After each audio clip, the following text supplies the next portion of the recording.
Nice to see you all. It always feels a bit embarrassing to admit to being ordained for 20 years. I always feel like, I don't know, I should be more sorted out or something by now. But anyway, here I am. And I thought what I'd do is just tell you my journey, like how come a Catholic working class girl from Scotland, from Glasgow, ended up joining a Buddhist order. So I was on retreat at the end of last year. I was on a retreat, and I had a memory like you do on retreat. I really had this very vivid memory of myself as a little girl, about maybe aged 6, 7, and the memory was I was in chapel, in the Catholic chapel, by myself. I used to go by myself a lot. I used to go to mass and stuff as well, but also used to go when the chapel was all deserted. And I remember this, and I had this sort of just vision of myself like kneeling there in chapel. And what I used to do when I used to go by myself there is I used to try and imagine what heaven was like. So I'd really try and imagine that. And of course, the only way you can do that is by sort of using things you already know. And also, I was only 6 or 7, so... but, I remember thinking, I used to think, what's the most beautiful thing you've ever seen? Oh, heaven must be more beautiful than that. What's the most interesting experience you've ever had? Oh, heaven must be more interesting than that. So in this way, I try to imagine heaven. And when I say I remembered that on retreat, it wasn't really that I'd forgotten that, but it was like I'd dismissed it. I'd dismissed myself as that little girl in that whole time, because I'd actually dismissed the whole of Catholicism quite soon after that. So when I was about 11, also sitting there kneeling in the chapel, I suddenly realised I don't believe in God. I don't believe in any of this. And I remember thinking quite clearly to myself, oh, God's just something that people have invented to explain things that they don't understand yet. So I didn't believe in God anymore. And then later, I really sort of dismissed the whole thing, the whole notion of religion. Growing up in Scotland as a Catholic, very, very strong Catholic Protestant thing, so very, very intense mistrust and mistrust probably, and antagonism between Catholics and Protestants, and very, very strong. There's no time that I didn't know who was a Catholic and who was a Protestant. You just knew that in your bones from when you were born somehow. So I saw the pain and suffering that caused, and I just dismissed the whole thing, and with it I dismissed this whole sort of memory of myself as a little girl. So that was what happened. After this whole sort of dismissing, not believing in God and dismissing of religion, I started getting very interested in science, because I thought, that's going to give me the answers. So I was quite good at science at school, and then I went on to university and studied physics. But it sounds, whenever I say that, it sounds a bit more conscious than it was. It was a bit half-baked, I sort of stumbled along, studied physics. I did do that degree in physics, but actually that wasn't my real life at the time. By this time I was about, obviously about 18 or so, 17 or 18, going to university. My real life was living in this flat in Glasgow with my boyfriend at the time, who was a drummer in a band, and his whole band. So that was my real life. That was, it's quite absorbing. If you've ever been in a band or kind of, been involved with anyone in a band, it's very, very... there's always loads going on, and are they going to get a record deal or are they not? The whole thing is quite... So I was very absorbed with that. I thought this was great, living with this band and everything. So that was kind of my real life. And the interesting thing, looking back on that time, is I thought I was happy.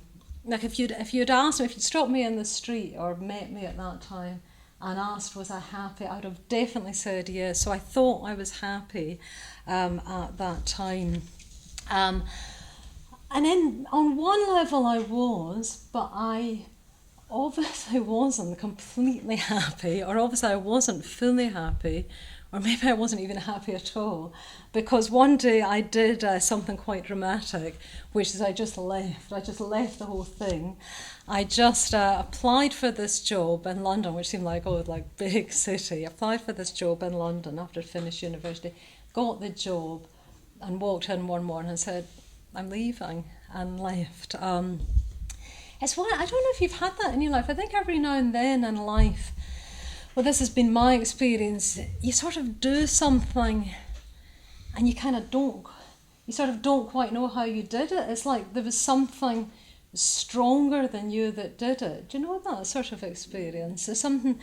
There's a poem Ted Hughes wrote about Sylvia Plath, and he describes her being on this horse, and then she somehow comes off the horse, and it sounds like she's holding on to the underneath of the horse, and it's galloping along. And he said, you couldn't, he's as it were addressing her and saying you couldn't have held on, but you did hold on. And he said, he's got this line, he said, perhaps your poems saved themselves. So he was saying perhaps the poems she hadn't written somehow saved themselves. So there's this image of her holding on to this galloping horse, which was an impossible thing to do. Somehow that resonated with this me just leaving. I look back and I think, God, how did I have the courage to do that? Because I was so absorbed, and it was so obviously upsetting, particularly for my boyfriend at the time. Very clumsily done. I wouldn't kind of recommend just offing and leaving like that. In my defence, I was only 21, I think. But yeah, I just left, and although I don't quite know how I did it, and I think it was something saving itself in me. That's what it felt like. Although that was all right, that life, I would have been lost really if I'd stayed there. Nothing of me was coming through. I was living my life through other people. Something saved itself and got me to London. I'd say this is one of the key turning points in my life, actually, getting to London. So then here I was in London, just on my own, really. I had a few friends of friends, but I was essentially on my own. And it seemed like a huge city. I don't know, again, probably some of you who've moved to London from smaller places have got that, such huge. I didn't quite know what to do with myself. I had to do something. It's like, in some ways I was quite enjoying having a room of my own for the first time, but I had to do something. I knew I had to, I guess, make friends and find something. So I looked about, tried this and that, went to an art class, went to the gym, tried a few things. I didn't really quite know what to do with myself. And then sort of stumbled really along to a meditation class, which wasn't literally here, but it was kind of associated with here. It was this little outreach group that used to run from here in Covent Garden. So I signed up for a 6-week meditation course, not really that interested in meditation, but just kind of thinking, well, I've got to do something. And I was very, very struck with the people, especially the teachers, and maybe a little bit like singing Manas. I thought, they've got something. And I kind of want to know what it is they've got, and I kind of thought, well, it must be Buddhism, that's made these people. They seemed kind of kind, but not soppy kind, aware, intelligent, and I was very, very attracted to that.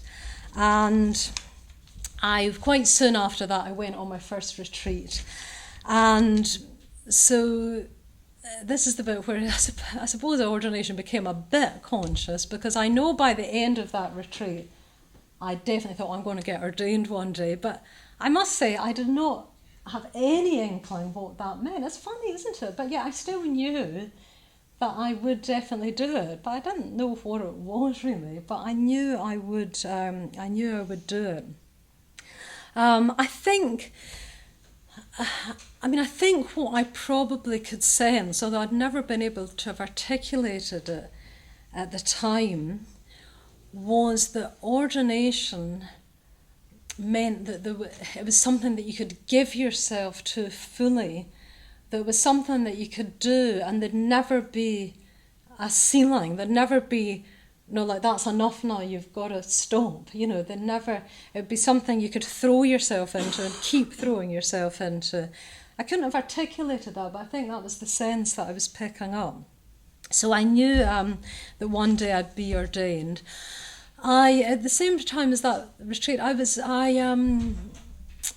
as Vidyadhaka said, there's lots of different lifestyles to be a Buddhist, but I particularly enjoyed seeing for the first time kind of what definitely to me is this young Scottish woman. I mean, these times have changed so much, even in 30 years. It seemed very, very alternative what was on offer here around the Buddhist Centre, like living in communities, for example. I'd always known from when I was a young age that I never really wanted to get married or have kids. It's funny, when you're young and you say that, nobody ever believes you. They always say, oh, well, you'll change when you get older. But I kind of thought, no, I actually mean this. I was really glad. I thought, look, here's an alternative. I could live in a Buddhist community. So I threw myself into community life, and also the job, I was working as an editor, but we had a little cafe next door where the larder is now, and I started helping out at that and on Saturdays, and quite quickly, again, it was. I think the only way I could talk about helping in that cafe, obviously in some ways it was a much more lowly job than this. I worked for this quite grand institution called the Royal Society of London, which was quite posh, and set up by Isaac Newton and all that. But actually, I felt more fulfilled working in this cafe, and it was because, I remember I did articulate this to myself, and I thought, the women here, it was a women's team, I thought, they believe in me more than I believe in myself. And that was very, very strong. And also, there was this sense of, even on a mundane level, kind of you can do what you want. And nobody's going to say, no, if you had any even quite ordinary idea about, I don't know, anything to do with running a cafe, you were allowed to, seemed to be a little permission to just like throw yourself in, have ideas. So even on the mundane level, one could give oneself fully. But actually there was a deeper level to that I sensed, there's just this sense of there's no limit to this.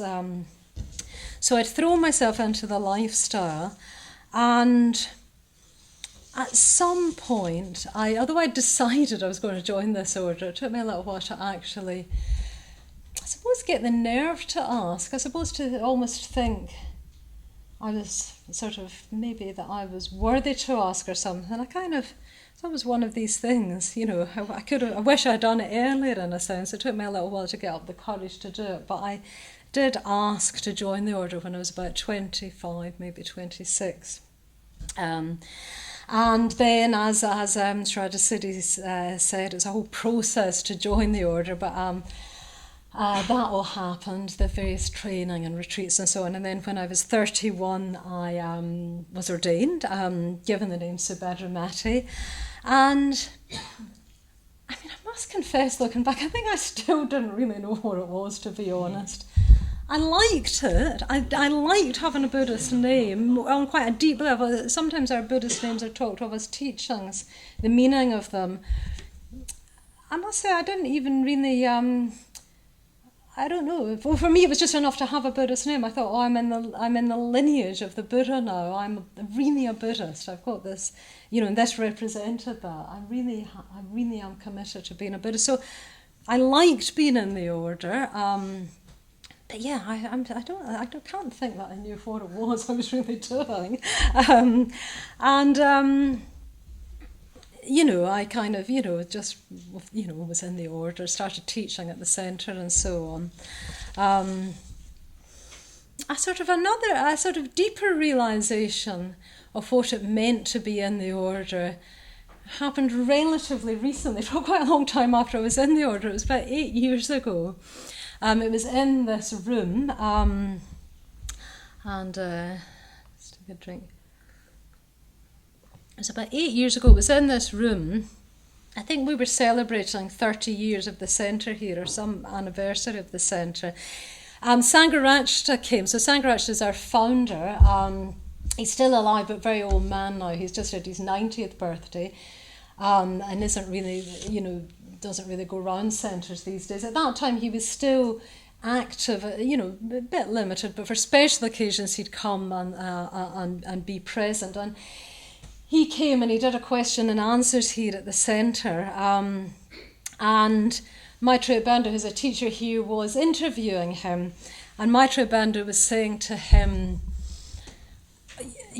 are we doing the right thing? Here we are in London. There are all these distractions and everything. Would it be better if, to really deepen our Buddhist practice, like, should we really be here, or should we go off on retreat up a mountain and really be practicing more intensively? And Sangharakshita just looked really puzzled at the question, and he just said, but this is where the people are. And I remember Maitreya Bandha repeated the question. He said, really, but shouldn't we be off on a mountain? And Sangharakshita said, but this is where the people are. And at that moment, I had a deeper realisation of what it meant to be in the order. It went something like this. I sort of imagined myself as Bhante, Sangharakshita, the founder, and I thought, well, if you were Bhante, what you would care about the most was that the Dharma flourished into the future. That's what you would want more than anything. That would be your absolute primary drive and concern, that the Dharma lasted as long as possible, because we think it lasts forever, the Dharma is teaching. The Dharma is truth, is beyond time and space, but the Dharma is teaching. Buddhist centres will fade away in time. All religions kind of fade away. So in time it will fade away, but if you're Bhante, you want that to extend as long as possible. This is what I was thinking. I thought, this must be what you think of your Bhante. And I thought, well, how would you ensure that? And I thought, you'd create an order. You'd create an order. I thought, yes, this is what being in the order means. So this was a deeper realisation of being in the order. And then that wasn't not quite at the end yet. So then a deeper realisation again happened about 4 or 5 years ago. I was asked to ordain someone else for the first time. Which is really quite strong, because it calls your own ordination into question in a way. It's a test of your own commitment when you're actually going to witness someone else joining the order. So it's good. It really calls you to it. And I was on the ordination retreat, which is the women's ordination retreat centre in Spain. It's in this mountainous region, and I was looking around, and of course I thought I was going to be really inspired, but actually what happened was I thought, God, what on earth are we all doing? What the heck are we all doing up this mountain? and all this effort that's taken to get us there. So as Shraddha Siddhi again said, there's all this effort and training when you want to join the order. There's also a lot of effort. This isn't mentioned quite so much, but if I'm permitted, I might mention it. It's also quite a lot of effort to help people to reach that point, to get ordained. So there's all this effort, not to mention all the time and money and everything to actually get it. I thought, God, why do we do this? And it was a very live question, and even when I came back, I still had that question. I thought, well, why do we do this? And then I remember just sitting just about there where Holly's sitting in this shrine room after I came back, and we'd just done a puja, this Buddhist ritual, and suddenly at the end of it I knew, and I thought, yes, this is what we're doing when we get ordained. It's a ritual enactment. Actually, in itself, it isn't a thing in itself, but it is a ritual enactment of the whole of the spiritual life. Because if you're like the spiritual life, well, any truly human life, but if you could call it spiritual life, must be lived to go beyond the confines of the self. It must be, and that's the sort of central problem of trying to live a spiritual life. How are we going to not just build a kind of better version of our own self? How are we actually going to die, as it were, to our old self? How are we going to, Shraddha said his image of the cake, how are we not just going to be better and better and put more and more icing and cherries on the cake, but how are we going to die to our own selves and be reborn into a new life that's not lived for ourselves alone? Because the whole idea of a life that's all, what you're trying to realise is that's all just a false premise, that whole thing. The notion that we're separate, that we sort of cherish so deeply, actually is a fabrication, is an illusion. And the ordination itself, you're trying to enact that. And actually, so all turned around. So instead of thinking, why is all this time and effort put in, I thought, oh yes, to make it a real enactment, it has to have so much time or effort, or else it just wouldn't mean anything. Everything's got to be imbued with significance, and you've got to really feel that. You've got to really feel that having this case around your neck means something. I mean, it doesn't really mean it. I mean, you could knit one in an afternoon. Do you know what I mean? It doesn't really mean anything. But we feel that it means anything. Only order members wear these, If you saw someone else wearing your case, you'd know it was wrong somehow. But we've ritually created that to enact something that's a deeper truth. And that's as far as I've got. So I've got as far as I like being in the order because it supports me. Deeper than that, it means, because as an order we can contribute more, and it means that hopefully the Dharma will continue further. Deeper than that, it's a reflection of reality itself, that our separation into separate selves is actually a fabrication, and we can let go of that into the truth that we are actually interconnected. So that's as deep as I've got so far, okay? And I thought, well, if you ask me in a few years' time, I hope I'll say something different, actually. I hope there'll be more.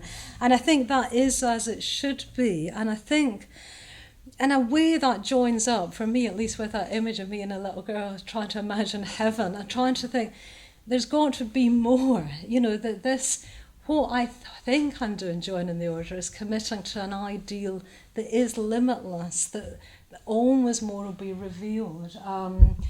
So that's what I mean by saying this is as far as I've got. So yeah, I hope if I can come back in another 5 or 10 years and tell you why I've joined the order, I'll be saying a new thing that I don't know yet, because I can't imagine it yet, but I think is there, yeah? So, so that is something of why I've joined a Buddhist order. So thank you.